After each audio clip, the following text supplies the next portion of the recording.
licenciada en Relaciones Internacionales por la Universidad Nacional Autónoma de México. En 2018 y 2019 laboró en el área de planeación académica de la ENA y su formación y producción académica se encuentra inmersa en temáticas sobre sexualidad, género y evolución, vistas desde el ojo antropofísico.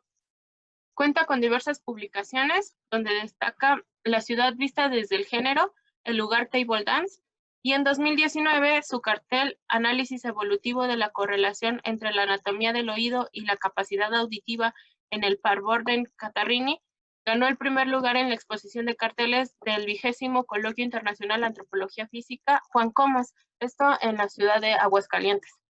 Entonces, sin más preámbulos, le doy la palabra a Sandra. Bienvenida. Hola, muchas gracias, Vicky. Pues sí, precisamente hoy vamos a hablar de paleoantropología. Estuvo muy bien la exposición de Lorena y Sandra antes porque justo es un buen preámbulo para lo que vamos a ver hoy. Entonces, te comparto la pantalla, Vicky. Vale, como bien dijo Vicky, pues hoy vamos a hablar de paleoantropología. Iniciando con una pregunta que es muy, bueno, sirve muy bien de introducción en la lectura que se les recomendó para esta clase, que es la de Richard Wilson, que dice que pregunta qué condiciones hicieron posible que un género de primates desarrollara una cultura en cierto momento, a saber, durante la era Plioceno, en lo que hoy es África. Es importante porque es como la primera pregunta del quehacer antropológico y directamente o específicamente ya de la paleoantropología, ¿no? ¿Qué es lo que nos hace ser hombres, ¿no? ¿Qué nos diferencia en este caso, por ejemplo, con la exposición pasada, de los primates, de los otros primates? Entonces, para esto, hay que definir la paleoantropología como una rama de la antropología física que también se basa en diferentes, en otras ramas y especialidades de las que toma ciertos conocimientos para complementarse, como son la primatología. Vimos en la exposición pasada justo los estudios comparativos que se hacen con diferentes primates y para llegar a entender las características que nos conforman como seres humanos. También está la genética de poblaciones, es decir, todos aquellos estudios a nivel genético que nos permiten ir reconstruyendo también con la exposición pasada, en esta proximidad genética que se tiene con el chimpancé, por ejemplo, ¿no? Estamos hablando de un 98, 99%. Y entender cómo este 1% puede darnos las características que nos hacen únicos, entre comillas. Y pues las actividades prehistóricas, que en este caso vendría pues justo lo que ustedes estudian, que es la arqueología, ¿no? Y entender como todos los vestigios del hombre y la interpretación de los mismos para entender tanto el comportamiento como las características de las sociedades en esos entonces. Bueno, si tienen alguna duda me pueden ir parando o me escriben y ya se las voy checando, ¿no? La idea es que también pues puedan intervenir en la exposición. Bueno, la paleoantropología entonces se puede definir como el estudio e interpretación de la evolución humana y del registro fósil. Tiene sus inicios primeramente en lo que sería la paleontología. Paleontología viene de latín, que es palaios, que viene del antiguo, ontos, el ser, lo que es, y del logos, que es el tratado fundamento o razón, es decir, el estudio del ser antiguo, ¿no? La paleontología se refiere sobre todo al reino animal, vegetal en general. Ya hablando de paleoantropología, pues obviamente nos referimos al género humano. Entonces, los primeros inicios de esta ciencia se dan con la paleontología. El padre de la paleontología es Georges Cuvier, justo él empieza a hacer estos estudios, pero formalmente la disciplina de paleoantropología se cimienta hasta el siglo XIX. En primer lugar, con la publicación de Charles Darwin del origen de las especies en 1859, aunque pues justo siguen prevaleciendo muchas ideas fijistas y es un poco difícil de permear en el círculo científico la cuestión de la evolución.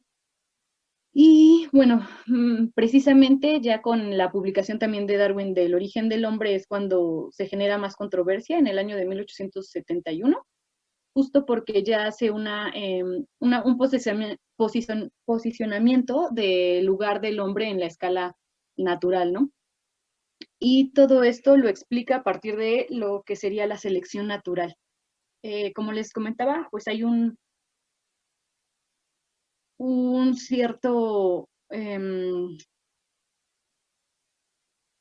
la comunidad científica para estas épocas es un poco reacia a aceptar estas ideas de evolución y justo se puede identificar en lo que la lectura les comenta como esta pequeña pelea que se dio entre Thomas Huxley y Owen, y Richard Owen. De hecho, a Huxley se le conoce también como el bulldog de Darwin porque era muy asiduo a defender la teoría evolucionista que Darwin venía manejando. Entonces, realmente lo que pasaba es que en estos momentos Huxley hacía o colocaba a los grandes simios, sobre todo al gorila, que es como el espécimen que tenían en estudio, como un ancestro común directo del hombre, ¿no? Y mientras Owen pues decía que no había una continuidad evolutiva justo con los gorilas. Entonces, fue un poco difícil entender exactamente esta parte del ancestro común, porque lo colocan justo como si fuera una sucesión lineal, es decir, como si viniera en los gorilas y luego viniera el hombre. Pues los demás estudios son los que han ayudado a esclarecer cómo funciona la teoría evolutiva. Antes de entrar a aclarar esos términos, pues me gustaría hablar un poco de todas las ramas que justo ayudan a formar a la paleoantropología, ¿no? Desde la arqueología, la evolución humana, la tafonomía, la estratigrafía, que son muchas cosas que también se relacionan con su quehacer como arqueólogos, ¿no? Entonces, vamos a ver un poquito, no es una clase muy corta para abarcar cada uno de estos ámbitos, pero sí los vamos a tocar un poco. Sobre todo, por ejemplo, en el de biología con evolución humana, creo que está muy bien representado con lo que las compañeras hablaron sobre la primatología, tanto en la parte de comparación anatómica directa, como también en estudios conductuales. Por otra parte, pues la arqueología y la geología, en este caso hablaremos un poco de lo que son los sedimentos y la parte estratigráfica que aporta la paleoantropología. Ay, creo que me faltó una diapositiva, pero bueno. Entonces, si no está... primero les voy a leer esta, para que entendamos un poco la selección natural y no lo veamos como una cadena lineal de cómo surgen los caracteres específicos de una especie. Para empezar, la selección natural se basa en una serie de hechos. Primero, estamos hablando de la existencia de población de una especie en la que existe una cierta superfecundidad, es decir, hay un número grande de reproducciones y hay una cifra baja de mortandad, es decir, tenemos una población muy grande y que va creciendo. En este sentido, se empiezan a hacer las inferencias que formarían la teoría evolutiva. Entonces, al haber una gran población, empieza a existir una lucha por recursos, es decir, los recursos no van a ser suficientes para este número de población. Entonces viene el segundo hecho, que es el estado estacionario del número de individuos, es decir, que va a llegar un punto en el que va a haber un estanque en el número debido a que pues los recursos ya no son suficientes para todos los individuos. Entonces digamos que tanto nacen como mueren para mantener un equilibrio. Entonces justo aquí es cuando sale la segunda inferencia de la teoría evolutiva, que sería la selección natural, es decir, la supervivencia y reproducción diferencial de ciertos individuos de esta población. Como estamos hablando de que un hecho es que los recursos son limitados, entonces ciertos individuos con caracteres únicos van a ser aquellos que van a tener una supervivencia y reproducción diferencial, es decir, que van a, teniendo ciertas características que destacan, les va a permitir que puedan reproducirse más, porque, sobre todo porque llegan a la edad reproductiva, es decir, estos caracteres les ayudan a mantenerse con vida para poder llegar a la reproducción. Entonces, pues estos individuos con estos caracteres únicos son los que se van a reproducir. No quiere decir va, que va a salir una gran novedad entre ellos y que los demás se van a morir porque no pueden sobrevivir, sino que estos es menos probable que lleguen a reproducirse. Por tanto, no van a pasar sus características específicas, lo que sí hace como ciertos individuos, y entonces con esto empieza una serie de heredabilidad con estos caracteres únicos, y pues ya esto nos lleva a la cadena de lo que es la evolución, y con esto pues una explicación así muy básica de lo que sería la teoría evolutiva. Entonces, regresando, como dijimos, entonces la paleoantropología se encarga de la evolución del hombre, pero a partir del registro fósil. Entonces, para empezar, habría que describir qué es un fósil. Fósil viene del latín de fossilis, usado por Plinio el Viejo, y anteriormente pues solamente se usaba para describir cualquier cosa curiosa enterrada. Es por eso que también muchos minerales y rocas fueron clasificados en un principio como fósiles. Pues actualmente cuando hablamos de un fósil nos referimos a ciertos restos orgánicos o la traza de alguna actividad orgánica que se ha conservado mineralizada en estratos rocosos y que tiene una antigüedad de más de 10.000 años. Esto es importante, sobre todo el fechamiento, para poder distinguir lo que es un fósil o no. Y con esta definición, pues sabemos que puede tratarse entonces de huesos petrificados, huellas o impresiones químicas de animales, es decir, todos estos rastros de las actividades orgánicas que pudo llevar a cabo cierta especie. Y para estudiar los fósiles, pues vamos a hablar un poquito de lo que es la tafonomía, asentada por Iván Antonovich Jefferson, un ruso que inicia los primeros estudios en la tafonomía. Bueno, el área de la paleontología, que estudia lo que le pasa a los organismos después de su muerte hasta que son descubiertos como fósiles. Entonces, aquí tenemos un esquema de lo que pasa, del proceso necesario para que la fosilización se lleve a cabo. En tenemos diferentes etapas o procesos que van a afectar la preservación de los fósiles que se encuentran. La primera etapa sería la biocenosis, es decir, cuando tenemos a un organismo vivo. Posteriormente viene la etapa de la tanatocenosis. En esta, pues, es cuando el organismo muere y arroja partes de su cuerpo. Y también corresponde a la parte donde la constitución orgánica o las partes blandas de estos organismos pues se van descomponiendo.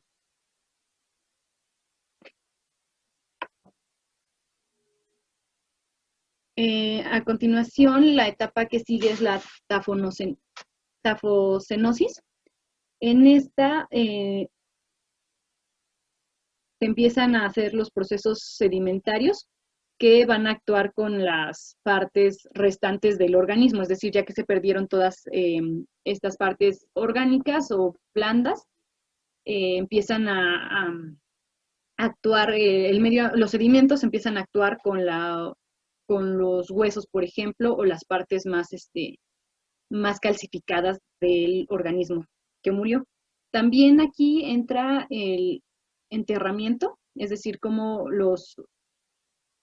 las partes del organismo van quedando enterradas, que es importante saber de qué manera son enterradas, porque esto va a darnos una idea de si el fósil puede preservarse, o sea, si va a llegar a ser un fósil o si se va a dar una pérdida total de la información de este organismo.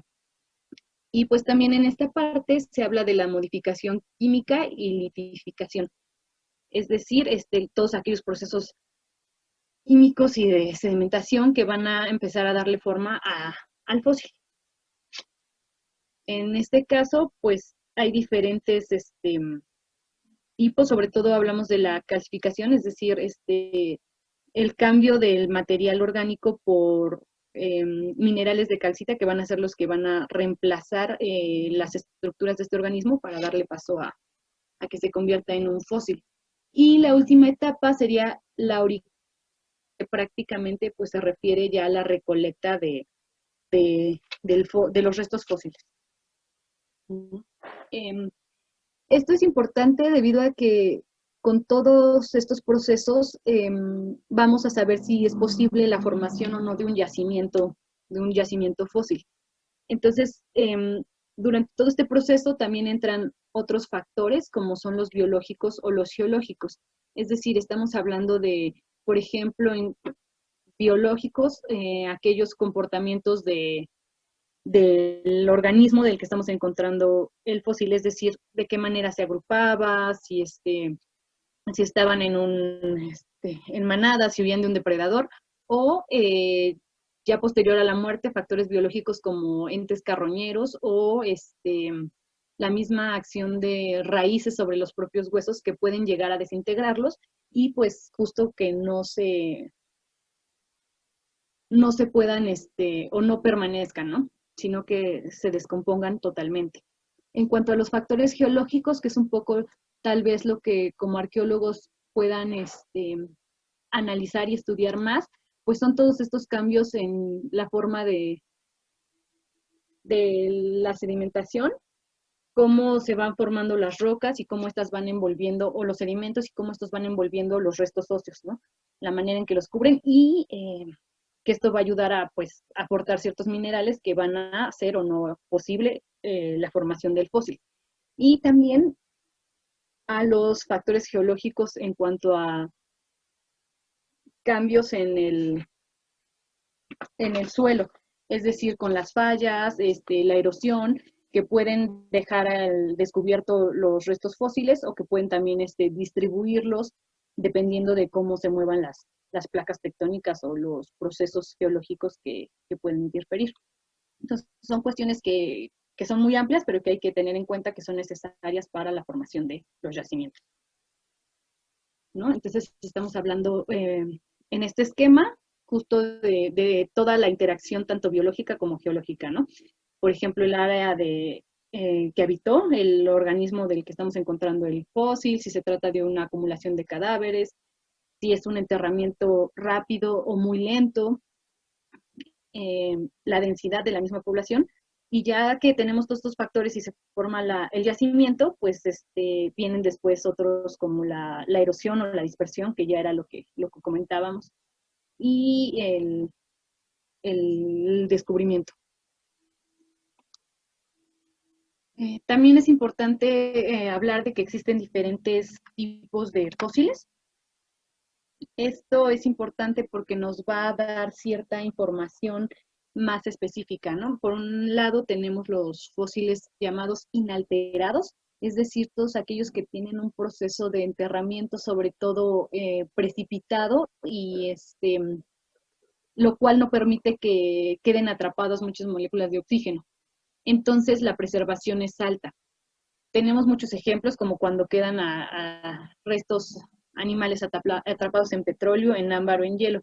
En esta cuestión el organismo prácticamente permanece inalterado, es decir, que está con la constitución original y no se descompone debido al medio en el que ha sido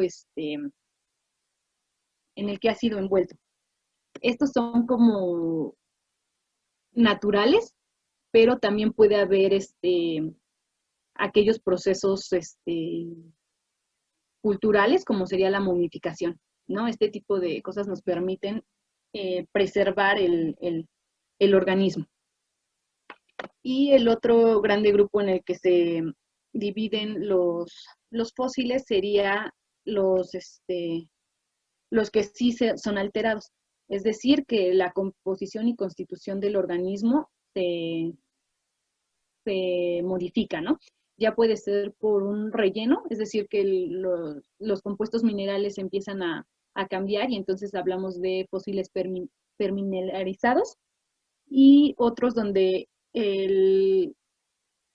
impresiones, por ejemplo, que son aquellos moldes, no se tiene directamente el organismo, sino moldes ya sea internos o externos del organismo. Y tenemos ya el que es la preservación, es decir, que tenemos el fósil como tal. Pero también hay otros tipos de fósiles que son los signofósiles. Es lo que hablábamos de las huellas orgánicas o las trazas orgánicas que pueden dejar estos organismos. Estamos hablando de, por ejemplo, fósiles como heces fecales o polen o huellas dejadas en el suelo por los organismos. Estos sobre todo nos hablan de comportamiento. Entonces, ya hablando de fósiles, pues nos lleva a preguntarnos por qué la paleoantropología decide tomar este estudio, ¿no?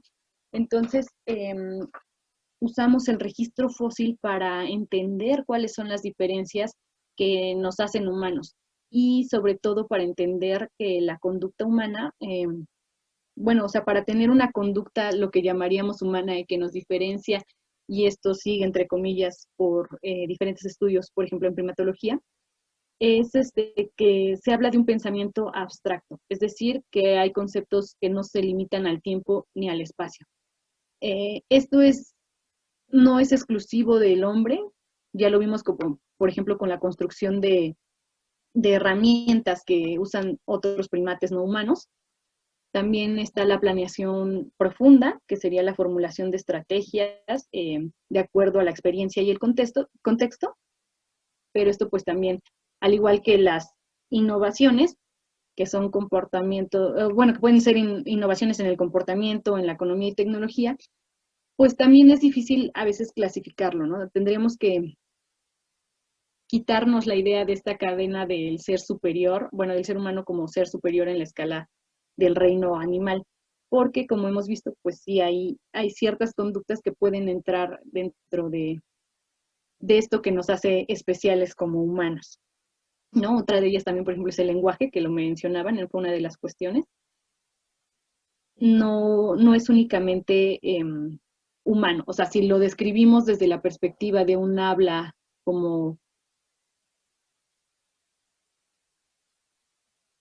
pues sí nos hace distintos. Sin embargo, esto no quiere decir que los otros animales no tengan una comunicación igual de compleja que la nuestra. Entonces, bueno, también están las conductas simbólicas. Entonces, todo esto nos lleva a preguntarnos qué es la verdadera diferencia y a partir de dónde surgen estas diferencias del hombre dentro del orden, en el orden primate. Entonces, para eso se retoma el registro fósil, para hablar de los procesos de hominización, es decir, cómo los ancestros, cuáles son los ancestros del ser humano y cómo fueron transformándose a lo largo de la escala evolutiva, ¿no? Estamos hablando también de que no existen unas familias, que existen muchas familias que no son filogenéticamente directas a nosotros. Ya lo iremos viendo más adelante. Pero sobre todo, como les comentaba, para también saber cuál es la diferencia entre los homínidos y los simios superiores, y si estos tienen un ancestro en común. Para todo esto, pues se analizan las sinapomorfías, que serían todos los caracteres derivados en común de los antepasados con nosotros, ¿no? Y algunas de estas diferencias que siempre se hacen mención en los hombres, en el ser humano, es la capacidad craneal y de tener un cerebro mayor de acuerdo a la masa corporal, o sea, más grande que lo esperado para el tipo de cuerpo que tenemos. Y otra de ellas es el bipedalismo, el poder caminar erguidos sobre dos patas, y el cambio en la dieta que llevó una serie de modificaciones también anatómicas, tanto en la forma de andar como en por ejemplo, en la anatomía dental. Entonces, se analizan todos estos rasgos como a lo largo de la línea evolutiva del hombre para empezar a encontrar las similitudes y diferencias. Entonces, ya en esta parte vamos a entrar a la descripción de los principales fósiles que pertenecen al linaje homínido.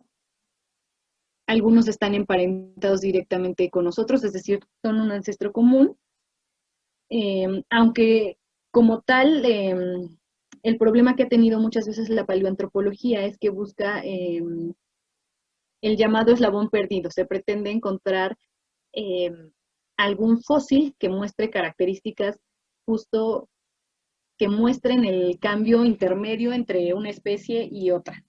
Es decir, ya lo veremos más adelante con el ejemplo del hombre de Piltdown, pero por ahorita voy a ir a la parte, esta es un poquito más técnica respecto a la descripción de los fósiles que se han encontrado y la posición que ocupan en la escala en el árbol filogenético, ¿no? Entonces, tenemos tres principales homínidos antecesores de la línea homínida. El primero de ellos es Sahelanthropus chadensis. Se le da el nombre su nombre se compone por el área donde fue encontrado. El Sahel que se refiere a un borde del desierto del Sahara, y chadensis, que viene de la región de Chad, que está a 2.500 kilómetros al este del Valle del Rift. También ahorita vamos a ver un poquito sobre la distribución de estos fósiles. Yo se los enlisto de manera, digamos, temporal, como fueron surgiendo de los más antiguos hacia los más actuales, a diferencia de lo que hace la lectura, ¿no? Porque justo como lo menciona en la lectura, paradójicamente, pues los fósiles que se descubrieron primero son los más recientes, y esto pues tiene que ver con procesos de enterramiento y también de erosión, y que obviamente pues los fósiles más actuales se encuentran en estratos pues más superficiales. Entonces yo se los presento desde los más antiguos hasta el presente. Entonces tiene una datación, Sahelanthropus tiene una datación de 6 a 7 millones de años, y se cree que tenía un tamaño menor a 1 metro.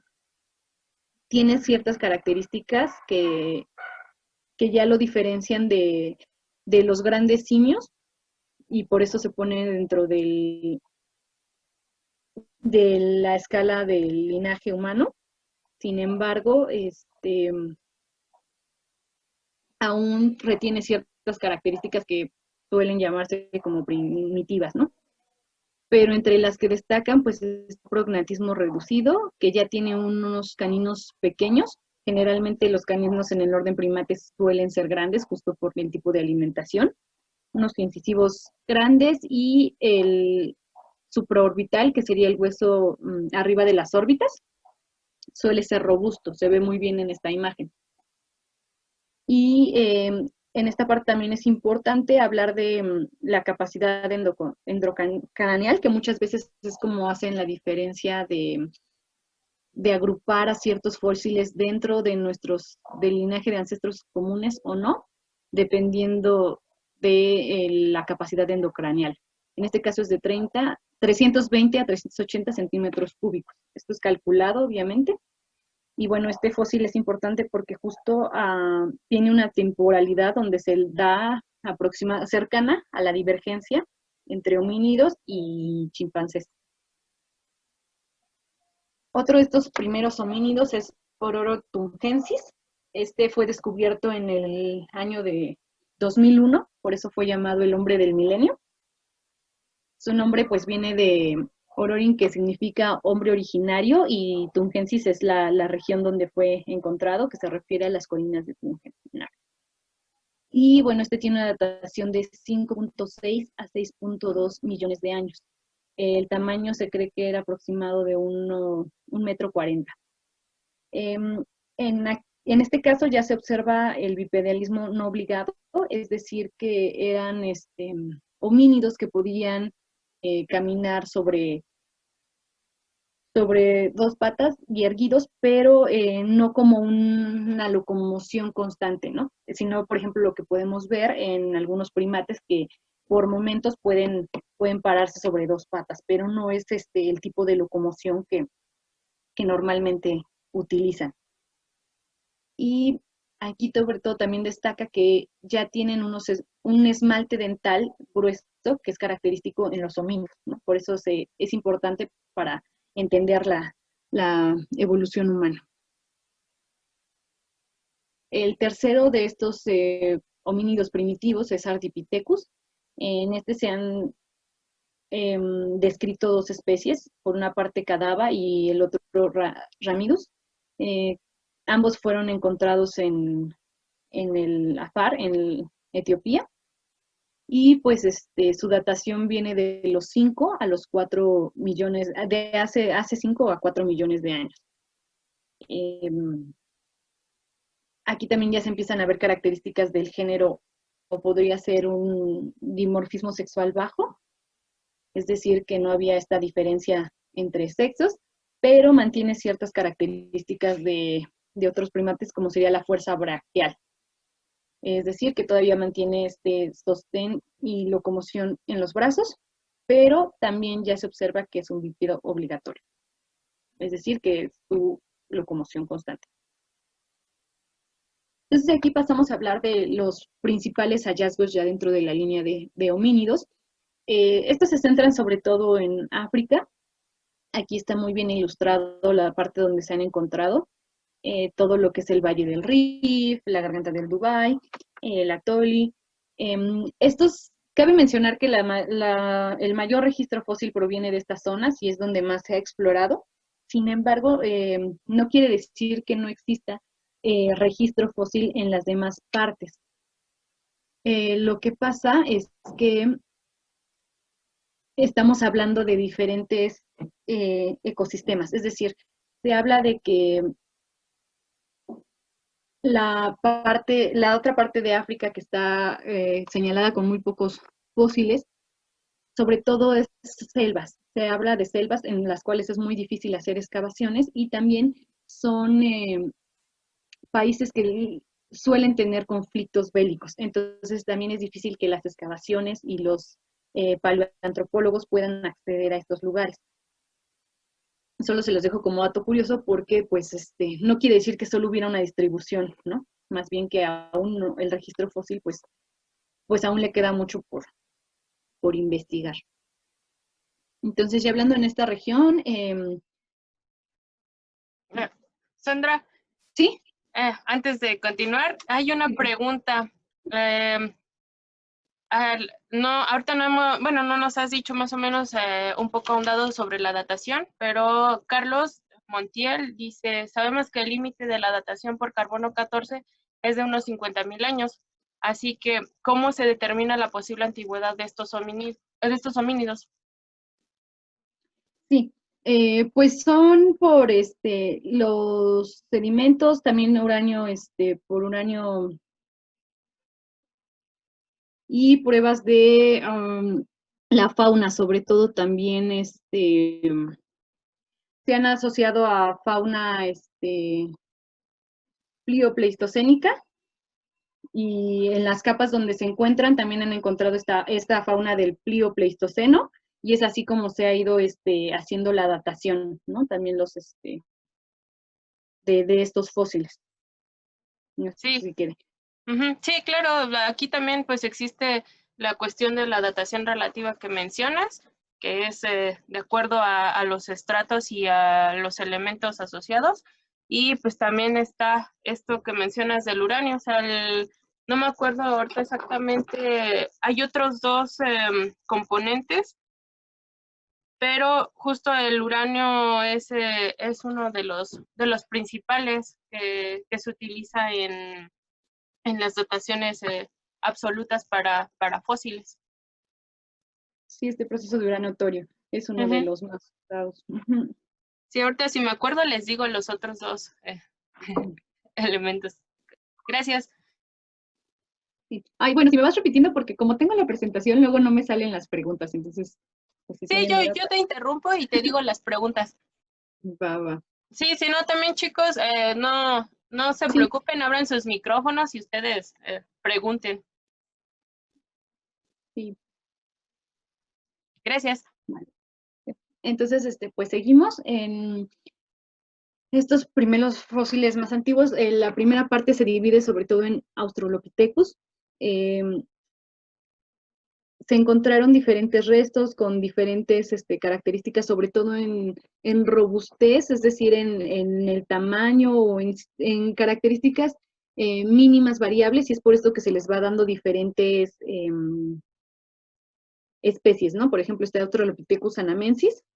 Este es el primero que se clasifica como dentro del grupo de Australopithecus, con una datación de 4 millones de años.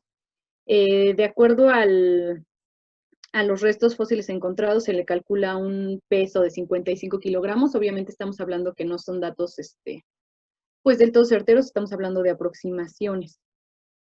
Y las principales características es que también ya se habla de un homínido bípedo obligatorio, es decir, ya estamos hablando de una de las características que nos distingue como seres humanos, el bipedalismo, ya está presente. También tienen, pues esto lleva adaptaciones bueno, también tienen adaptaciones en los poscaninos, es decir, todas las que conocemos como muelas, y ya presenta también el esmalte relativamente grueso que nos distingue como homínidos, pero sigue reteniendo algunas características primitivas, como serían los caninos de mayor tamaño. Perdón, una pregunta. Sí, ¿La aparición de este esmalte es dada por el cambio en la alimentación o por qué es dada? así es el tipo de dieta. También la dieta influye, por ejemplo, en la fórmula dental.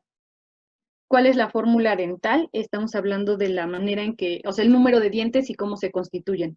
En el caso de nosotros, o sea, se divide a la mitad. Digamos que se toma del lado derecho, por ejemplo, y entonces se habla que tenemos 2 incisivos, un canino, 2 premolares y 3 molares. Entonces, la fórmula dental para nosotros es 2, 1, 1, 2, 1, 2, 3. Y esta también va cambiando en los diferentes, sobre todo ya no en estos linajes de homínidos, sino en otros primates.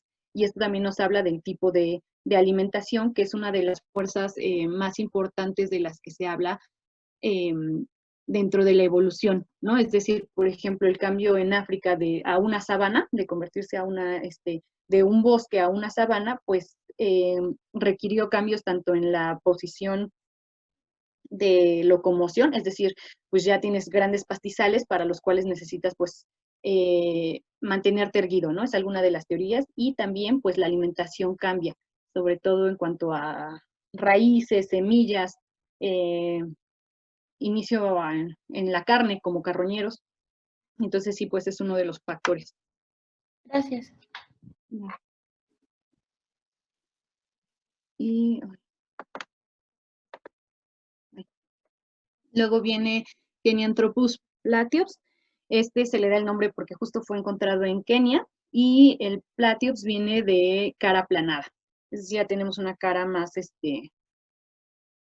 vertical, podríamos decirlo. No hay una diferencia. Lo que da ciertas características, como sería un prognatismo reducido. El prognatismo pues sería como la saliente ya sea de la mandíbula o la maxila. En este caso es más reducido. Esto es más evidente pues obviamente en los grandes simios, ¿no? En chimpancés, gorilas, como la parte de lo que sería el hocico pues es más prominente que lo que es en nosotros. El segundo molar es más pequeño, y ya también en la parte del hueso supraorbital, que es arriba de las órbitas, ya empieza a verse más reducido.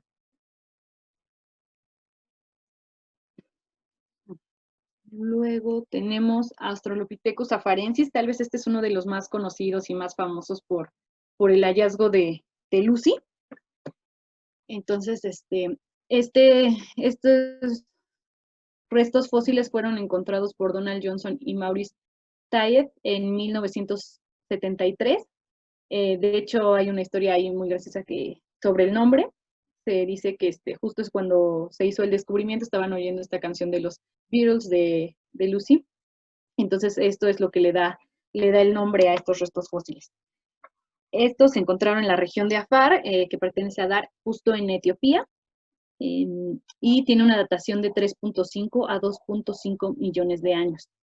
Como vimos ya, toda esta línea maneja características de ser bípedos, el supraorbital reducido, el ángulo del cóndilo de la mandíbula, es decir, tenemos una mandíbula y las ramas, la parte final, que es el cóndilo, se ve más, está más marcado que lo que podría estar actualmente en los seres humanos, y presentan un diastema entre el canino y el premolar, el primer premolar, es decir, el diastema es esta separación que se da entre los dientes. Entonces, entre el colmillo, el que es conocido como el colmillo, y el premolar, que es el que sigue, existe una separación que pues no se ve actualmente.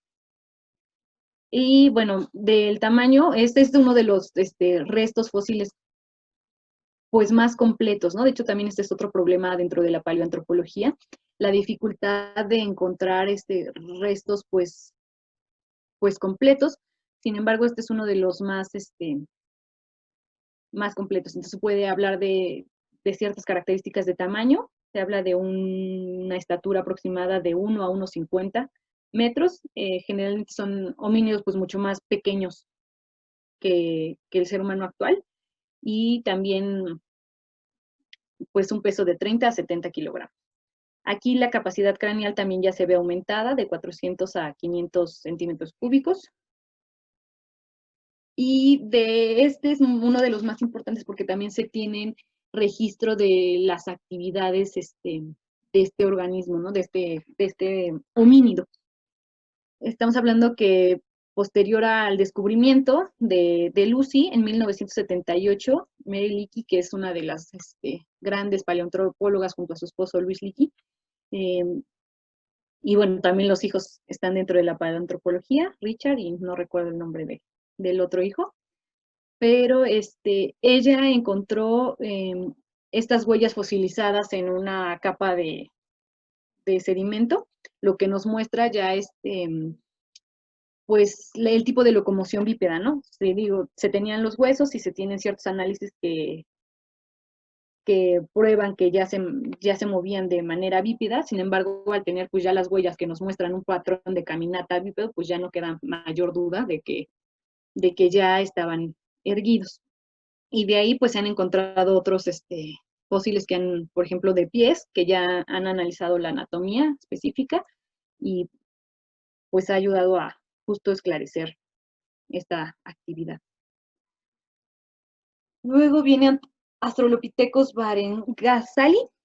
Este viene también de la región africana, que es conocida como Ribera de las Gacelas, por eso el nombre, y está cerca del Valle del Rif. El Valle del Rif, si se recuerdan el mapa primero de África, es como toda esa línea donde se veían los fósiles, que justo ahí hay hubo una falla tectónica que justo hizo que muchos fósiles pues salieran a la luz. Entonces, por eso es una de las más importantes. Tiene datación de 3 a 3.5 millones de años. Entre algunas de las características más considerables están los caninos similares, que pues caninos similares a los de Australopithecus afarensis, pero ya con raíces distintas. También el tipo de raíz nos habla de modificaciones a nivel anatómico. Y bueno, sí se considera dentro de la línea directa del origen de los homínidos. Otro también muy bonito y uno de los más conocidos es Australopithecus africanus. Fue descubierto en una cueva por Raymond Darts en 1924. Su nombre viene de la región sur, que sería austral, y Pithecus, pues simio. Tiene una datación de 2.9 a 2.4 millones de años. Fue muy controvertido porque se veían ya características muy derivadas que marcaban como el enlace con el ser humano. Sin embargo, el fósil que fue encontrado es el que está en la imagen, pero pertenece a un niño. Entonces, pues por muchos años los científicos como que no le tomaron importancia a este fósil, debido a que se decía que no podían analizarse pues las características suficientes al pertenecer a un niño. Posteriormente pues se fueron encontrando más esqueletos y restos óseos de este género de Australopithecus, lo que ya pudo dar más información, ¿no? Tanto del tamaño como de la capacidad craneal, que también va siendo mayor, en este caso de 400 a 500 centímetros cúbicos. Perdón, ¿este es el que tiene el cerebro fosilizado? Así es, de hecho, esta es una buena, sí, es un buen ejemplo de los tipos de fósiles. Estamos hablando de una permineralización en la cara del rostro, de hecho se ve ahí justo el corte, aquí. Y el cerebro es un molde, ¿no? Digamos que no es el cerebro, pero los sedimentos lograron hacer un molde. De hecho, primero se recuperó la parte facial y después el molde del cráneo. Entonces, es la primera vez que se tiene el molde que permite pues hacer una comparación de tamaño real de lo que ocupaba la masa cefálica.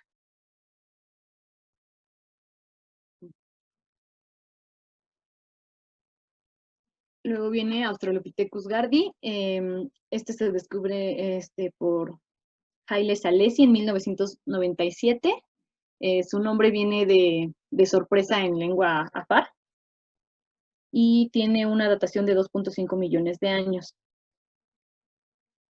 Este también tiene ciertas características primitivas o arcaicas, que sería el prognatismo inferior, es decir, la mandíbula muy, muy prominente, y también una arcada dental en forma de U.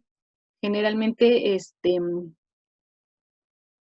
se manejan dos tipos, que sería la arcada dental en forma de U y en V. La capacidad craneal también va aumentando a 450, y en este caso es uno de los que también ya se ve asociado a cierto material tecnológico de herramientas, ¿no? Que muchas veces era como, se toman las herramientas como un parámetro para hablar de las conductas humanas, es decir, la capacidad de construir una herramienta, pues ya habla de características, las que les comentaba al principio, ¿no? De abstracción, de simbolismo, etcétera, que pues nos hablan de la conducta. Aquí está Australopithecus aethiopicus, también clasificado por otros como Paranthropus. Es una cuestión también muy difícil en cuanto a la clasificación en paleoantropología, porque existen muchos debates en cuanto a qué línea poner a algunos de los fósiles, sobre todo entre Paranthropus y Australopithecus. Y en este caso, por ejemplo, el anterior tenía mandíbula en forma de U, la presenta en forma de V, con una capacidad craneal similar. Viene Paranthropus bossei. Fue descubierto también por Louis Leakey, como les comentaba, uno de los paleoantropólogos tal vez más famoso, que también fue el que envió a Jane Goodall, a la Birute Galdica y se me fue el nombre de Diane Fossey, que fueron las que se comentaron en los estudios de primatología. Él también, él fue el que armó ese grupo y pues hizo muchos de los descubrimientos de homínidos en África. Entonces, actualmente se le llama Paranthropus bossei, pero en ese tiempo lo nombraron Sijanthropus. Fue descubierto en la garganta de Olduvai, tiene una datación de 2.6 a 1.2 millones de años. También ya es un poco más grande de tamaño, o sea, 1.68, cuando estábamos hablando de los primeros fósiles dentro de 1 metro o menos de altura. Entonces era muy masivo, era un homínido pues ya un poco más grande, incluso que nosotros actualmente, por decirlo así. Es muy masivo, presenta un cráneo robusto, se habla de que virtualmente se ve una ausencia en la frente, es decir, los arcos superciliares, que son las órbitas, están muy prominentes y muy altas, lo cual hace que parezca que no existe una frente. Y tiene una cresta sagital bien desarrollada. Esta cresta sagital, pues como ya también mencionan las compañeras, es muy común dentro de los gorilas, por ejemplo, que sirve para un anclaje de todos los músculos masticatorios. Estamos hablando que también tenía una alimentación muy específica de cosas muy duras. Y tiene una cara plana, es decir, el prognatismo en este es muy reducido. Y la capacidad craneana también crece, que va de 500 a 550 centímetros cúbicos. Luego sigue Paranthropus robustus. Este ayudó a dar continuidad también a los estudios del Australopithecus africanus, que era el niño de Town, y es descubierto por Robert Brown en 1930 en la zona de Comdry, con una datación de 2.6 a 1.8 millones de años. A diferencia de Australopithecus buceis o Paranthropus bucei, que es el anterior, pues tiene una constitución menos robusta, es decir, es más pequeño. Aquí es donde justo también se puede evidenciar lo difícil de la cladística. Muchos los consideran una misma especie, solo con un dimorfismo sexual, es decir, muchos hablan de que cuando se encuentran estos que son más pequeños, lo atribuyen a una diferenciación de dimorfismo sexual, es decir, que estamos hablando de que encuentran hembras y machos, y eso le atribuyen, y que no que sean diferentes especies. Pero bueno, aquí hay ciertos rasgos que sí lo han permitido diferenciar como otra especie de bocei.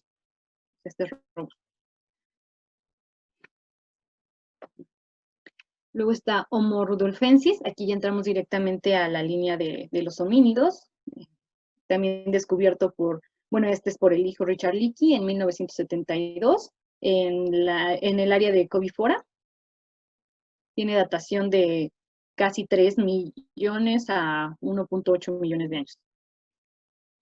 Y aquí pues otra vez vemos que ya empiezan a ser homínidos más gráciles, es decir, más pequeños, con características faciales no tan marcadas como los arcos supraorbitales, pero sigue manteniendo una maxila más cuadrada. Aquí vemos un aumento pues notable en cuanto a la capacidad craneal. Si estamos hablando de 400, aquí damos un salto muy grande a tener una capacidad craneal de 810 centímetros cúbicos. Y viene uno de los más importantes, que nos habla acerca del comportamiento complejo dentro de los seres humanos, Homo habilis, porque si bien les comenté que había otros restos a los que estaban asociados a herramientas, por cuestiones de estratigrafía y movimientos de las placas, pues no se ha podido del todo comprobar que ellos hayan sido los autores de estas herramientas. Donde sí se tiene unas pruebas contundentes ya es en Homo habilis. De hecho, se le atribuye este nombre justo por estar asociado a ciertas herramientas. Entonces, se le da el nombre por esta capacidad o esta habilidad de poder construir herramientas. Y tiene una datación de 2.5 millones de años. Es a partir de también una fecha importante, justo como en cuanto a atribuir comportamientos complejos a estos homínidos. Ahora pasamos a ciertos descubrimientos de fósiles en lo que sería Europa y Asia, que como les decía suelen ser pues los más recientes también. Tenemos Homo erectus, que es descubierto por Eugène Dubois en 1891. Él viaja a las islas de Java, a Sumatra, tratando de buscar como orangután primitivo. Por eso, de hecho, cuando encuentra los restos les pone Pithecanthropus erectus, refiriéndose a un aspecto simiesco, ¿no? Estos fósiles, bueno, este homínido cuenta con un hueso frontal, que sería el del, pues, el que está en la frente bajo. Sigue teniendo torus o unas órbitas supraorbitales prominentes, un rostro masivo, tiene prognatismo, es decir, en la maxila, en la parte de arriba de la mandíbula, y entre una de las características que más destaca es que tiene una mandíbula sin barbilla, o sea, como justo la puntita está ausente. Si bien algunos de los datos que más resalta también es la capacidad craneal. De 1000 sí es mayor, pero no es comparable con los actuales seres humanos. Lo veremos más adelante con Homo sapiens. De se han encontrado diferentes sitios donde hay Homo erectus. Aquí marco algunos en el mapa. Y tenemos ahí los restos encontrados. Como vemos, ya tiene un parecido más a nosotros, excepto por la mandíbula, y a lo mejor el tórax un poco más amplio.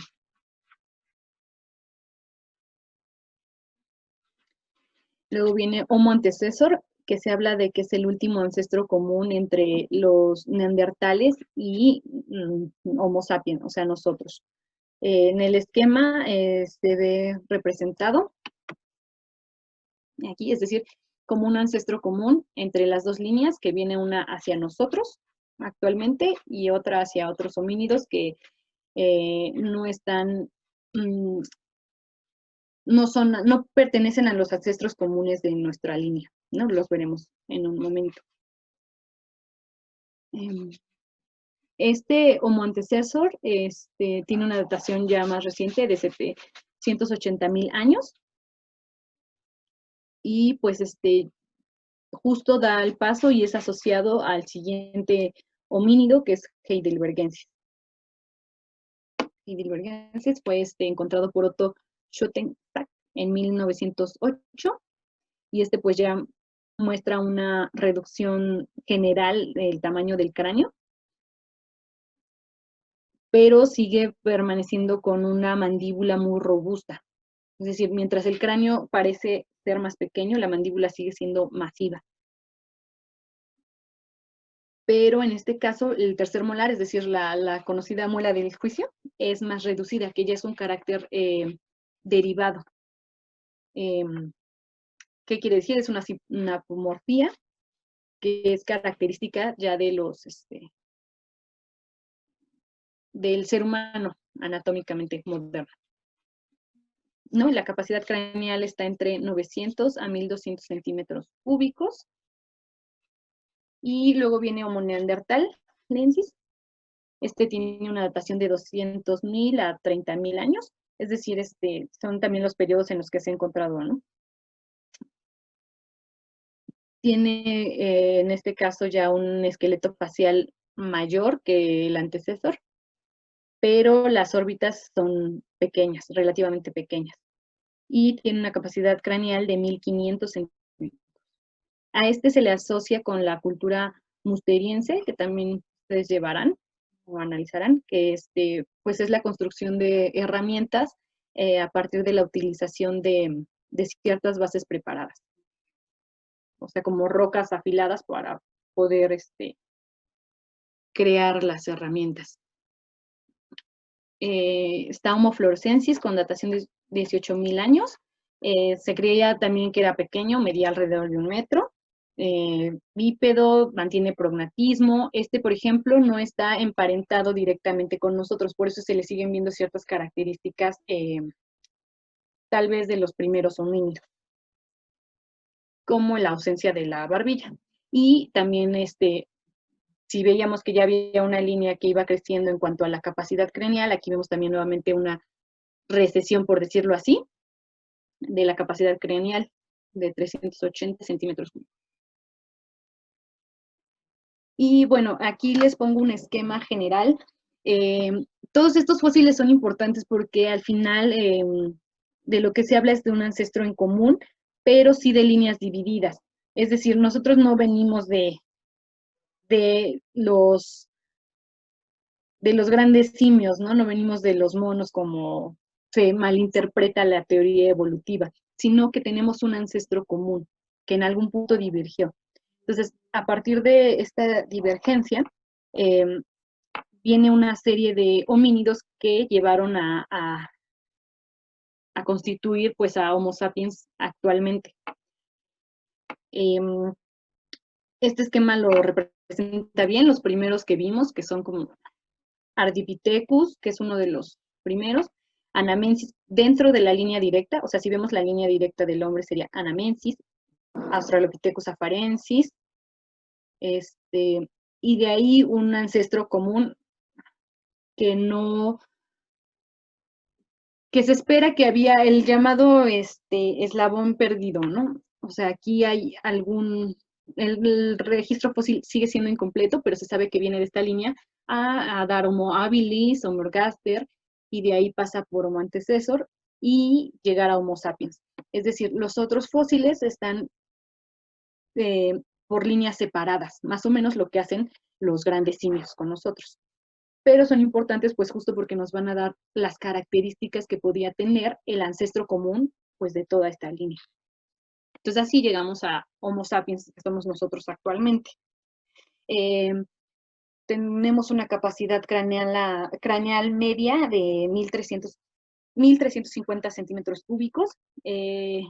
Lo que vemos es que ya tenemos un cráneo más redondeado, no hay una cresta sagital, porque pues no se necesitan inserciones tan marcadas de los músculos para la masticación.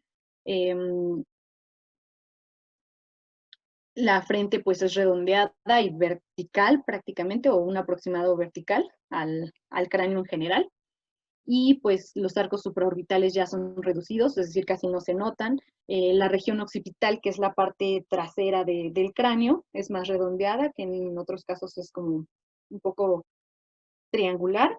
En nosotros ya es más redondeada. La mandíbula también es más pequeña, al igual que todos los dientes. Se ve sobre todo en el canino, una reducción importante, y también una reducción en la delgadez de los huesos largos, ¿no? Es decir, estamos hablando de las extremidades. Y pues como tal, nuestra especie de Homo sapiens aparece en África hace alrededor de 130 a 190 mil años. Como les comentaba, es un poco difícil. Bueno, la paleoantropología tiene todavía muchas dudas porque el registro fósil,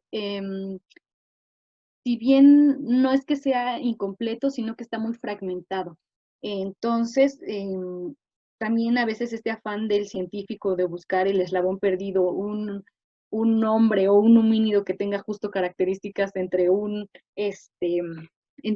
primate no humano y nosotros, ese afán de buscar algo intermedio ha hecho muchas veces que pues justo la ciencia se deforme, ¿no? En este caso tenemos el ejemplo del hombre de Piltdown, encontrado en Inglaterra, que pues muchos años se estableció como, o sea, casi 4 décadas, perdón, se estableció como el eslabón perdido justo entre el ancestro de los primates y de nosotros, bueno, de los primates no humanos, nosotros. ¿Por qué? Porque justo presentaba un cráneo de un humano moderno, la redondez, el tamaño, las órbitas las órbitas arriba el arco supraorbital, perdón. Todo esto ya características muy de humanos modernos. Sin embargo, se encontró con una mandíbula que parecía de un aspecto muy simiesco, ¿no? Por lo grande, etcétera. Después, pues justo se analizó y se declaró como un fraude, ¿no? Más bien se trataba de un cráneo humano envejecido con tinturas, al que se le puso una mandíbula de gorila, ¿no? Esto pues se tuvo que haber análisis justo por el tipo de desgaste de los dientes, etcétera, que actualmente pues ya es más difícil que ocurra, ¿no? Por los avances dentro también de la misma paleoantropología, pero sí es importante tenerlo en cuenta porque muchas veces como este afán de encontrar el origen de nuestra especie nos lleva a caer en este cierto de actividades, ¿no? No que, a lo mejor no que sean creadas, pero pues sí muchas veces como este descubrimiento que se creyó verdadero durante 40 años.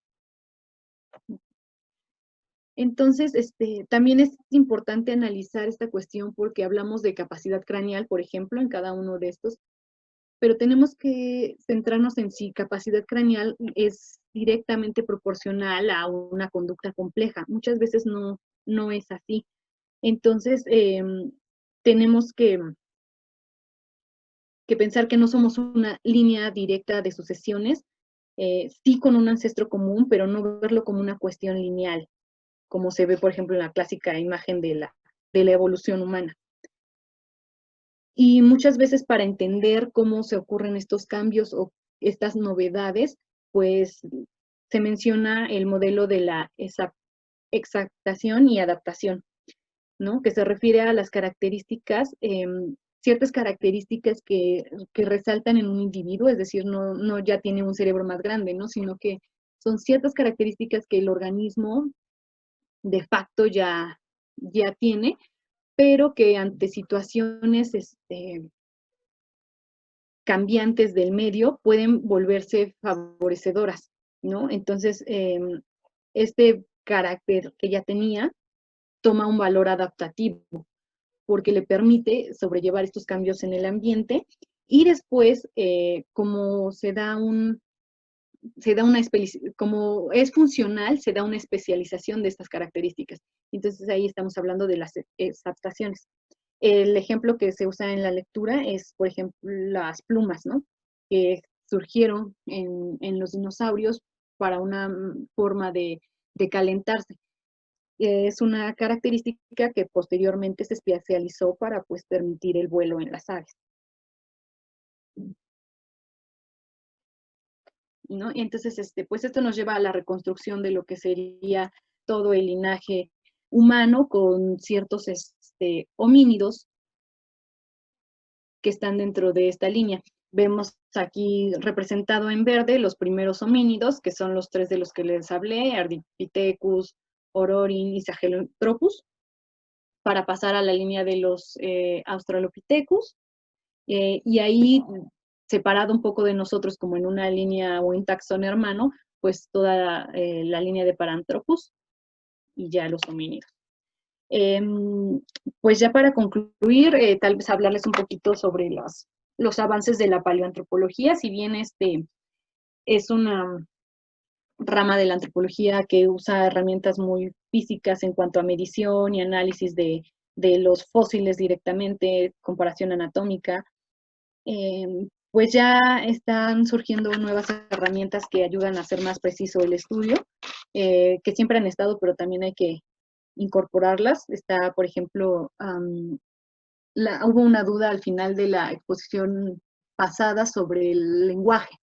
Entonces, en este caso se habla de áreas específicas como la paleolaringología, que justo estudia la formación y las características anatómicas de los tractos vocales de estos fósiles homínidos, ¿no? Una de las grandes incógnitas es justo el de la capacidad de habla como actualmente nosotros la llevamos. Entonces, el análisis de estos parámetros en cuanto a la composición anatómica del tracto vocal, pues da una idea, ¿no? Hay otros como la paleoneurología, si bien no tenemos un cráneo como tal, es el estudio pues del cerebro a través de los moldes, de las improntas del cerebro. No es una cuestión directa, o sea, no podemos decir como que porque tuvieran un cerebro más grande es más complejo, pero sí tenemos algunos datos de áreas mayor desarrolladas o no, como las de Broca, que también hablan del lenguaje, ¿no? Entonces tenemos improntas del tamaño, que nos daría una inferencia en los homínidos pasados. Y pues la genética, ¿no? Estudios genéticos en cuanto a comparación con primates actuales y también pues los fósiles. Y por último, la paleoantropología y antropología virtuales, que muchas veces ya permiten poder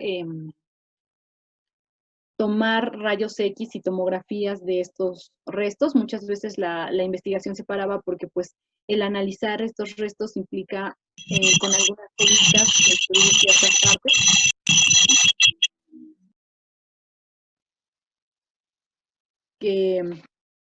Ciertas partes que pues no, que se requieren después pues para tener más información. Entonces lo que está permitiendo justo tener registro tomográfico es que se pueden analizar estos fósiles. Para empezar, ya no necesitas tenerlos físicamente, y segundo, pues pueden hacérseles intervenciones sin que el hueso sea o el fósil sea dañado directamente, ¿no? Entonces, pues hay que ya por último usar todas estas herramientas o algunas herramientas para analizar el quehacer de la antropología y pensar en qué nos estamos basando para hablar o cuál es la medida para establecer qué es cultura o qué es un comportamiento complejo y qué no. Entonces, si estamos poniendo al hombre como una escala, como la escala mayor, pues difícilmente podremos ver en otros, en estos restos fósiles como en otros primates, un comportamiento como el nuestro, ¿no? Si la escala la escala mayor la ponemos en nosotros. ¿A qué me refiero con esto? De que no porque nosotros tengamos ya lo comentaba antes, ¿no? No porque nosotros tengamos un lenguaje como lo usamos, no quiere decir que tanto esta línea de homínidos anteriores o como otros primates no tengan la misma complejidad. Entonces es importante, por eso, el estudio de los fósiles junto con otras ramas que serían en este caso las primeras mencionadas de la arqueología, la primatología y la teoría evolutiva. Por mi parte sería pues todo, no sé si tengan alguna duda. Yo sí tengo una duda. Adelante.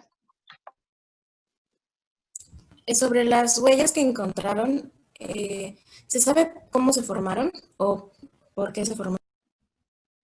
Sí, se habla de una capa volcánica, es decir, una capa de cenizas, perdón. Lo que hizo que las huellas pudieran quedar impresas y no se, al secar, como esta capa de las cenizas, no sé si ves que se endurece, permitió que el molde de las huellas, pues prevaleciera, no se deshiciera. Esto también se ve mucho, por ejemplo, en suelos pantanosos.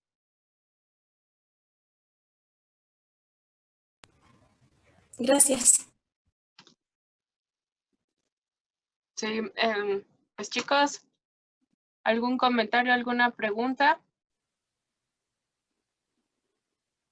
Yo también tengo una pregunta. Sí. Adelante. ¿Por qué es lo común no encontrar los huesos completos? O sea, ¿por qué solo se encuentran fragmentos, y sobre todo de cráneos? Me imagino que se puede, pues, no sé, imaginar uno que a lo mejor fue alterado, el lugar en donde quedaron los restos depositados por, pues, factores naturales o, no sé. O otra opción es que sí estaba la osamenta completa, pero algunos huesos resistieron mejor el paso del tiempo y otros no, ¿o cómo es esto? Sí, es por ejemplo lo que les comentaba en cuanto a la formación de los yacimientos, ¿no? Para empezar, el número de individuos que mueren en un solo lugar. Luego, el proceso de descomposición y los procesos de enterramiento. Muchos de estos puede que sean, pues que hayan tenido factores como animales carroñeros, que los dispersan, que los destruyen, y ya que son enterrados, pues también justo todos estos movimientos tectónicos, ¿no? O el arrastre, si hay agua, también influye la composición del hueso como tal, ¿no? Los cráneos son huesos que son más grandes y aparte son más resistentes. Entonces, si hablamos de otros huesos, como por ejemplo las articulaciones, hablando de del cráneo, tienes debajo lo que son las cervicales, bueno, las vértebras, pues son más pequeñas, terminan sueltas, si hay algún movimiento, si hay una afluencia de agua, pues pueden desplazarse y es más fácil que se pierdan. Y también al ser pues más pequeños, es más fácil que se erosionen. Entonces sí influyen como tanto cuestiones de antes de la muerte, cuestiones geológicas en la cuestión del sedimento y el enterramiento, y posteriormente pues cuestiones de la diagénesis de la tierra, ¿no? Cómo se exponen, cuánto tiempo llevan expuestos y así. Sí, efectivamente, como dice Sandra, todo, pues el hallazgo de un fósil, de cualquier tipo de fósil, pues es un hecho fortuito. Y pues lo que lo originó, sobre todo se debe a la conservación. O sea, los fósiles son el mejor ejemplo de conservación y en este sentido, pues va a influir desde el principio de cómo haya sido, si tuvo algún tratamiento mortuorio el cuerpo o si no lo tuvo, el clima, la estación del año en el que haya fallecido el sujeto, qué era lo que lo rodeaba y después también la densidad ósea, qué tipo de tierra o de elementos en la tierra estaban que ayudaron a que se preservara este tipo de, pues de tejidos. También el hecho de pues, encontrar algunas cosas y no encontrar otras, también se debe mucho a la disposición de los restos. Por ejemplo, pues sabemos que no solamente el cráneo, sino los dientes son de las estructuras del cuerpo humano que pues, mayor preservación tienen. Y también es muy importante que en este aspecto, en el tafonómico, ustedes como arqueólogos se fijen demasiado y pongan mucho énfasis o mucha atención en este tipo de procesos porque los va a ayudar también a saber por qué no encuentras un elemento o por qué si encuentras ciertos elementos. Ahorita me vino a la mente, hace 2 años, un chico de arqueología que se llama Mario Ramón Flores Cardoso, se tituló con una tesis de paleoantropología y él lo que hace es revisar prácticas mortuorias. De hecho, la tesis de él es prácticas mortuorias en el género Homo, sus inicios, regularidades y transformaciones en el periodo paleolítico inferior, que es más o menos del 2.6 millones de años a los 250.000 que ya hablan de la existencia del Homo sapiens. En los continentes africano, europeo y asiático, él lo que hace es justo como utilizar la herramienta virtual, la que mencionaba Sandra, a partir de aquí, desde México, revisar todo lo que pudo sobre el hallazgo de fósiles, su disposición, en qué estratos se encontraban y hacer una discusión en cuanto a la disposición de estos restos con los procesos tafonómicos que tuvieron, que los llevó a fosilizarse y a encontrar ciertos elementos y también ver si influyeron algunos elementos que no se ven, por ejemplo, los orgánicos, que sabemos que obviamente, regularmente más bien no se van a preservar, pero que de acuerdo al registro arqueológico es probable que en algunos casos sí haya algunos otros elementos orgánicos que estuvieron vinculados con estos enterramientos. Entonces, pues eso ya también depende mucho tanto de las formas de excavación, no solamente de conservación de los restos del hallazgo. Y justo eso, ¿no? También pensaba, por ejemplo, en estos tipos de yacimientos de fósiles llamados Burgelshae. No son humanos, pero generalmente son de plantas que están muy bien conservados, ¿no? O sea, ves cada estructura de las plantas y eso, pero también depende justo del tipo de procedimiento que hayan tenido para ser cubiertos, ¿no? O el material. Por ejemplo, el ámbar, como les comentaba, pues va a envolver, los insectos por eso se ven tan bien y a pesar de que pueden tener una edad muy antigua. Y también, como comentabas, Vicky, pues a la hora de la extracción, ¿no? O sea, lo que yo les decía de la parte de las excavaciones en África, que es como desértica y ayuda a mantener esto, y por el otro lado, la parte que es más selvática, ¿no? Entonces tienes también eso, desentierras un fósil y lo expones a un ambiente con una humedad, entonces el proceso, aunque tal vez tú lo tengas completo, también esos procesos degeneran, ¿no? En cuanto se exponen a un ambiente que no es en el que fueron fosilizados. Efectivamente. Gracias. ¿Alguna otra pregunta, chicos? Sí, yo también tengo una pregunta. Es respecto al árbol filogenético, porque, bueno, encontramos constantemente, bueno, yo nunca los veo iguales, tienen así como que algunas variantes, o a lo mejor algunos son más detallados que otros. Lo que me interesaría saber es si hay momentos en los que el árbol se actualiza ante la presencia de un nuevo hallazgo, y si es el caso, si se presenta ¿cómo lo ubican dentro del árbol? O o si se considera que ya el árbol está, digamos, bien definido, y ya no se actualiza, o no sé, bueno, ¿cómo se encuentra la situación de los movimientos sobre el árbol filogenético? Claro, no, el árbol filogenético nunca está completo. O sea, justo por esto sigue el afán de seguir encontrando como el eslabón perdido, ¿no? O sea, el que te dé el lazo, así directo. Entonces, pues no, el árbol siempre está en constante movimiento, justo porque los nuevos hallazgos que se pueden hacer de homínidos. Y pues estos se integran al árbol con una serie de estudios, ¿no? Para empezar con la datación. Sí, las fechas aproximadas en los que el homínido existió, y posteriormente con el análisis de las características, ¿no? Estamos hablando, por ejemplo, si encuentras un nuevo fósil hoy y ves que tiene una cresta sagital muy marcada, pues obviamente eso te va a empezar a dar características que lo van a agrupar en cierta región del árbol, ¿no? Esto nunca es del todo verdad, porque puedes encontrar posteriormente otro hallazgo con más fósiles de la misma especie que encontraste, que te den información nueva, ¿no? O sea, en cuanto, como por ejemplo, si encuentras un cráneo, no es lo mismo que años después, que es como se ha ido construyendo el registro fósil, encuentres a lo mejor una osamenta completa, o encuentres los huesos largos. Eso ya te va a empezar a dar otro tipo de información que te va a ayudar a colocarlo dentro del árbol. Porque a lo mejor tienes un cráneo muy, muy masivo, muy grande, que te hablaría de unas características más primitivas, pero después encuentras que a lo mejor el esqueleto postcraneal, que pertenecería a todas las extremidades, el tronco, tiene ciertas similitudes más pues con los seres humanos actuales, por decirlo así. Entonces, ahí todas estas características te ayudan a encontrarlo, ¿no? Es decir, las similitudes, las analogías entre cada uno de los fósiles.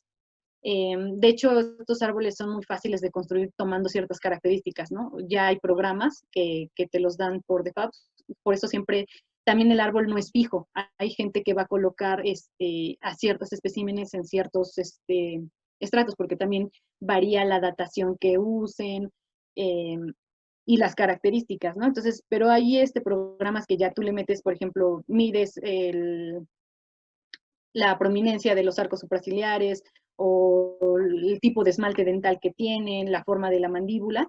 Todos esos datos los cuantificas y el mismo programa te los agrupa de acuerdo a las similitudes. Así se van formando pues los árboles. Excelente, muchas gracias. Pero, de hecho, quisiera dar una segunda pregunta, si no hay problema. Sí, adelante. En cuanto a las reconstrucciones, bueno, es muy común que veamos a veces un cráneo y acompañado con la reconstrucción hipotética de la apariencia ya sea del homicidio o de la persona que presentan. Pero no me queda muy claro cómo pueden extrapolar elementos pues, orgánicos ya completamente ausentes, en cuestión de tejidos, piel, demás. Incluso he escuchado que hasta el color de los ojos, pero la verdad desconozco si eso es realmente posible, partiendo desde el cráneo, ¿no? O partiendo desde los huesos. Entonces, bueno, no sé cuál es la opinión de ustedes. Mira, pues es que hay muchas cosas. Esto sobre todo creo que afecta en la antigüedad de los restos, ¿no? Esto se hizo muy, muy tangible a lo mejor con los estudios en neandertales, ¿no? Porque justo cuando también tienes como preconcepción, que era por lo que no se aceptaba tampoco la teoría evolutiva, era de por qué, cómo nos vamos a parecer a los monos, ¿no? Entonces, cuando se descubrieron por primera vez los restos neandertales, pues se decía así como de, no, pues seguro lucían como simios horribles, ¿no? Y lo que se hizo fue ya pues con la tecnología, sobre todo en cuanto a genética. O sea, por ejemplo, puedes saber ciertos detalles del fenotipo, es decir, te habla de color, pues sí, de ojos, de pelo, ciertas cuestiones del genoma. Y entonces se han podido reconstruir, en este caso, pues las características del genoma de neandertales, que se ha obtenido a partir de aquí, que se habla, por ejemplo, de que presentan, o sea, no quiere decir necesariamente que así fueran, pero presentan estas características, por ejemplo, de los pelirrojos. Por eso se les asocia también a los neandertales como en esta región de Europa, ¿no? Porque tienen estas características en cuanto a eso. Entonces, eso es a partir, pero del genoma. Y en cuanto a las reconstrucciones faciales, pues, no sé cómo se le llama esta parte, Vicky. Pues sí, reconstrucción, ¿no? Pero lo usan sobre todo los forenses, o sea, hablan del tipo de constitución del grosor de piel y en base a eso, pues ponen ciertos puntos específicos dentro del cráneo que te van a poder dar el relieve que tendría aproximadamente, pues ya la parte blandas orgánicas de la cara, ¿no? Como la piel, los músculos, o sea, tú ya sabes más o menos qué músculos van sobre cada hueso, ¿no? Tú sabes las inserciones que tienen, entonces tú vas a ver lo marcado que estas inserciones están o no, y de ahí vas a hacer un aproximado, por ejemplo, del grosor del músculo, y con esto también del grosor de la capa de piel, etcétera, y es un aproximado, digamos, ¿no? O sea, no te va a dar una copia fiel, pero pues con base a características fisiológicas que tú ya conoces, puedes extrapolarlas a estos restos. Por eso también se usa la anatomía comparada, ¿no? Sí. Con otros primates. Sí, efectivamente, este tipo de rasgos que no puedes ver en el registro fósil no se deben de tomar como unas aseveraciones o como algo que está dicho y que no se puede cambiar. De hecho, son aproximaciones, como dijo Sandra, se toma, es un buen ejemplo la antropología forense con las aproximaciones faciales, porque no solamente se ha quedado con el ser humano, también el análisis y estudios del grosor de los tejidos blandos en especies vivas, pero que murieron, se toman para también ir haciendo ciertas aproximidades con los registros fósiles de antecesores que se acerquen a esas mismas especies. Entonces, no sé si ustedes han visto que se han hecho aproximaciones faciales también de algunos otros fósiles que no son Homo sapiens. E incluso recuerdo que hace unos años, o no recuerdo si fue el año pasado, también se hizo la aproximación facial de un lobo antiguo. Entonces, este tipo de imágenes que nos presentan son, dependiendo del medio o de donde se lea, pueden ser entre la difusión y pueden ser también un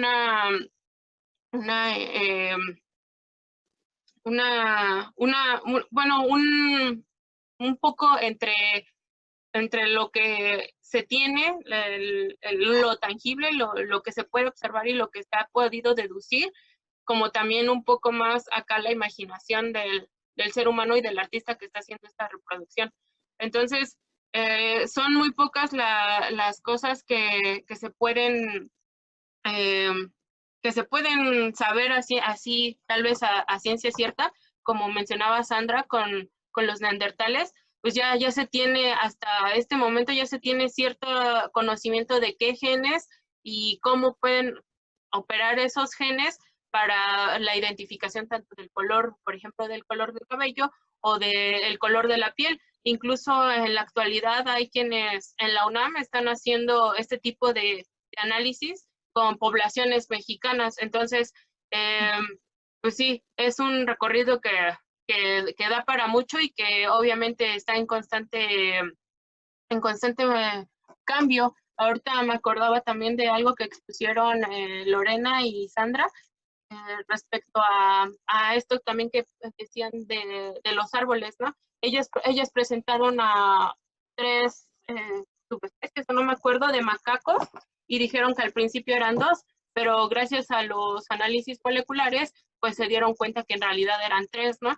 Entonces, ese tipo de diferencias, pues también hacen que la ciencia cambie, ¿no? Hace que la ciencia crezca y que pues que se conozca más.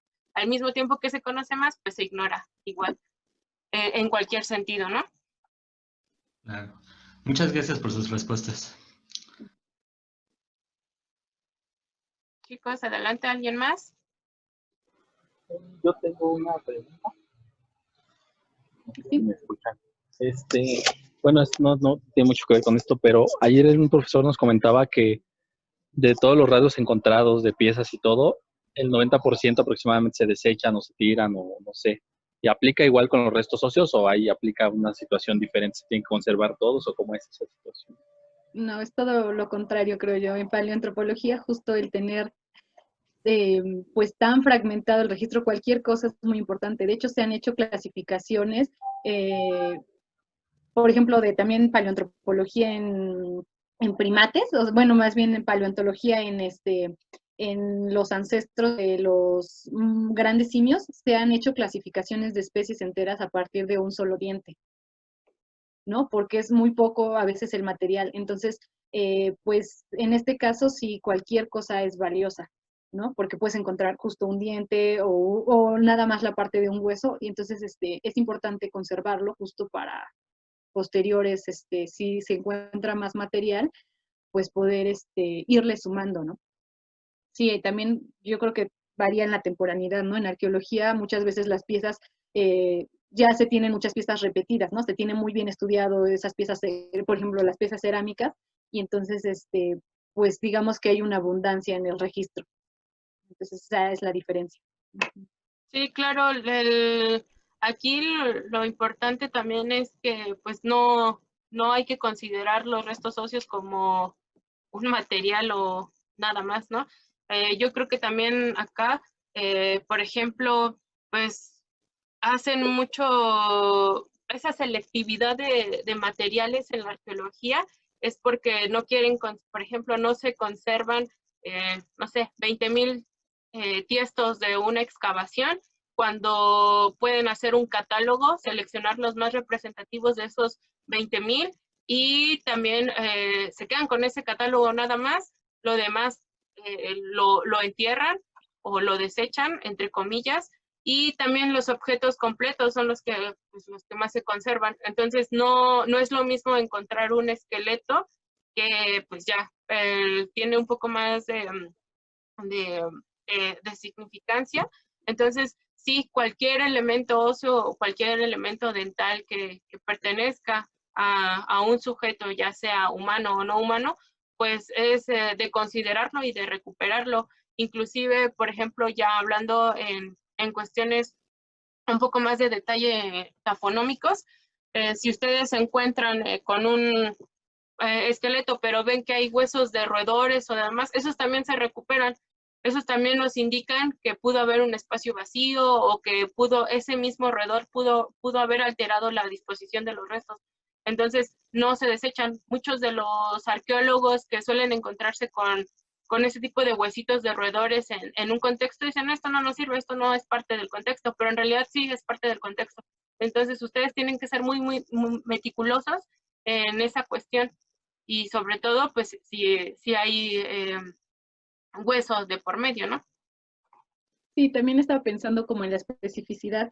No estamos hablando como de un material justo que tenga ciertas características permanecen, ¿no? O sea, en este caso de los huesos, sí vas a tener características obvio de que permanecen, pero también tienes especificidades como podrían ser patologías. O sea, puedes encontrar ahorita un individuo que tiene ciertas patologías y va a ser muy específico y eso te va a estar dando información de otras cuestiones, ¿no? O sea, de enfermedad, de estilos de vida, etcétera, que puedes encontrar otros 100 huesos iguales, por decirlo así, y todos te van a hablar te van a dar información distinta. efectivamente. Sí. ¿Alguien más tenía la manita arriba? Yo tengo una duda respecto a los supuestos polémicos de la psicología evolutiva, específicamente como en la evolución de el cerebro. O sea, como que habla como que de módulos especializados, pero ¿cómo se puede esto comprobar o refutar si en los restos hallados anteriores no hay como restos de cerebrales o solamente se basa como en el volumen de cefálico? Ok.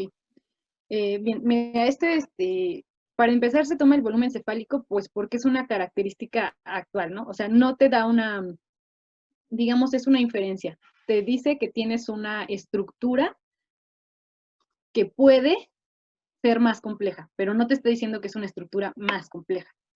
Entonces, por eso se toma en cuenta el tamaño, porque es una característica humana, ¿no? Como decían también compañeras, por ejemplo, el delfín, el cerebro es mayor a su masa esperada, ¿no? Entonces, por eso se toma en cuenta.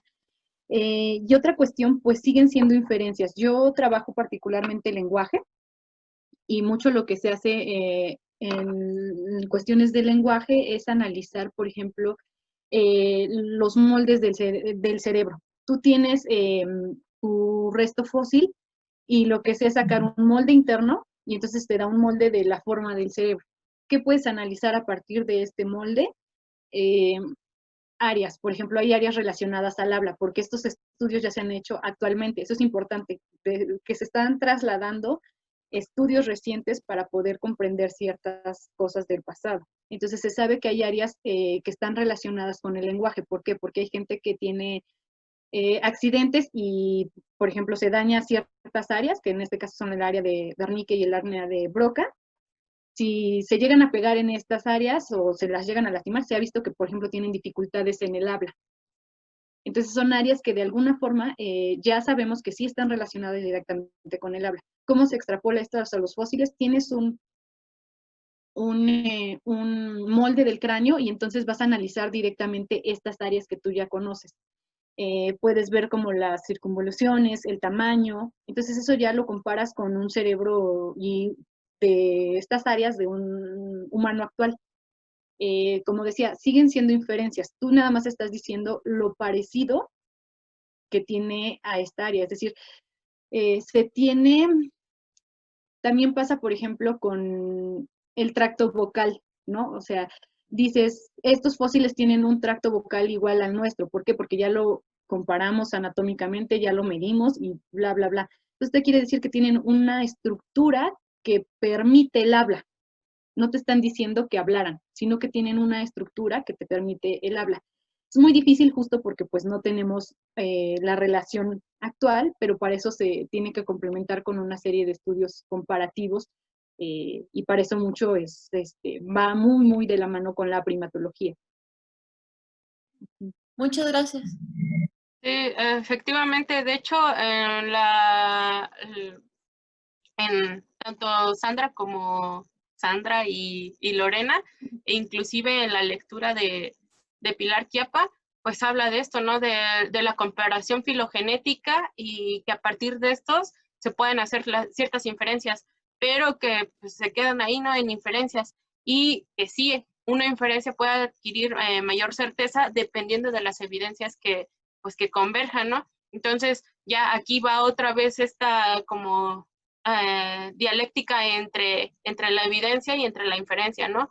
Ya depende mucho pues, de qué se esté analizando y de qué manera se esté analizando. Claro, y sobre todo también pensar que son como sumatorias, ¿no? Es decir, a lo mejor tú tienes el cráneo y entonces ves que tiene una anatomía muy parecida y luego haces estudios genéticos y te está hablando también de genes que ya se han hecho estudios que tienen relación con el lenguaje, pues ya tienes otra. Y luego estudias el tracto vocal y también es parecido, es una suma, ¿no? Entonces eso ya te puede dar como más claridad. Efectivamente. Muy bien. Adelante, ¿alguien más? Yo, ¿cuál es el tiempo estimado que se tiene de que empezó el habla articulada? Entonces, Es difícil. Se habla de neandertales, o sea, hace 250.000 años más o menos. A partir de neandertales, que es donde se echan como los estudios más fuertes, es de cuando se habla que ya existe una estructura tanto anatómica, tanto en el cerebro como en el tracto vocal, de poder emitir habla. De hecho, se han hecho muchos estudios de que ya tenían un habla vocálica, es decir, podían pronunciar todas las vocales, pero pues como les comentaba, es como difícil saberlo, ¿no? Están como los parámetros que sí te dicen que tenían una anatomía para el habla desde neandertales. Gracias. Pero pues falta analizar. Este es mi tema. Sí. Muy bien, chicos. ¿Alguien más?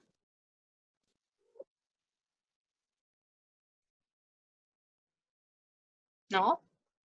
Bueno, pues creo que hasta aquí no hay más dudas. Pues a mí me parece, es muy complejo tanto la primatología como la paleoantropología, ¿no? Como lo hemos visto, no alcanza para una clase y a veces tampoco alcanza para un semestre. Digo, ustedes que han tomado optativas y seminarios al respecto, pues es demasiado tiempo el que se le tiene que invertir y también pues las condiciones, ¿no? ¿Qué es lo que podemos utilizar para poder acercarnos a esas líneas de investigación que nosotros, por las que tenemos intereses. Ustedes estando en México pueden utilizar bases de datos de otros lugares, de otros continentes, y pues la tecnología nos lo permite fácilmente, ¿no?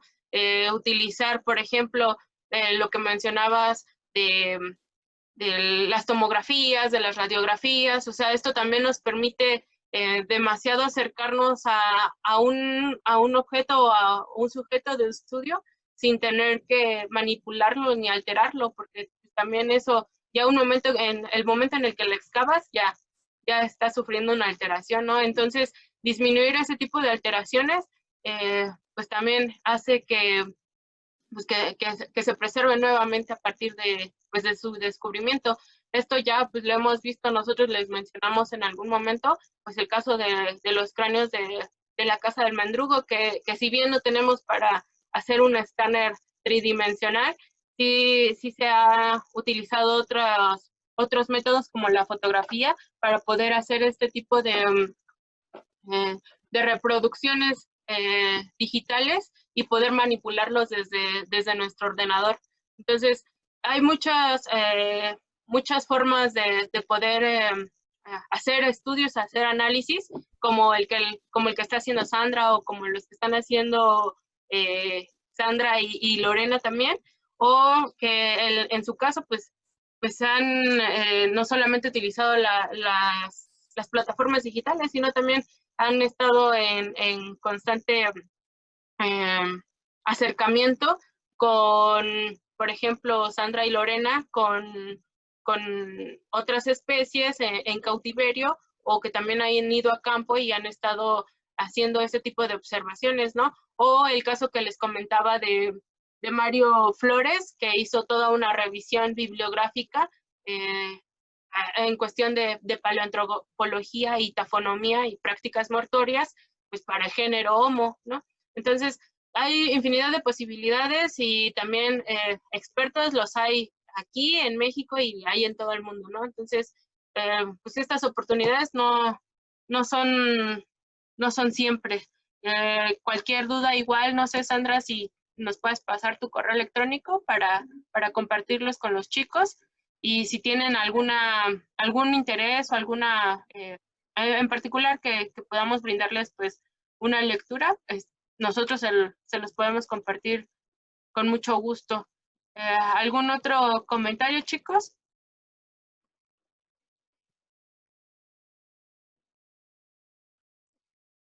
Pues nada, sobre todo como es muy amplio, si quieren un tema específico, porque pues como todas las áreas, ¿no? De la antropología en general, tienen muchas cosas muy amplias, entonces, pero si quieren alguna lectura, alguna cosa así, pues pueden contactarme y...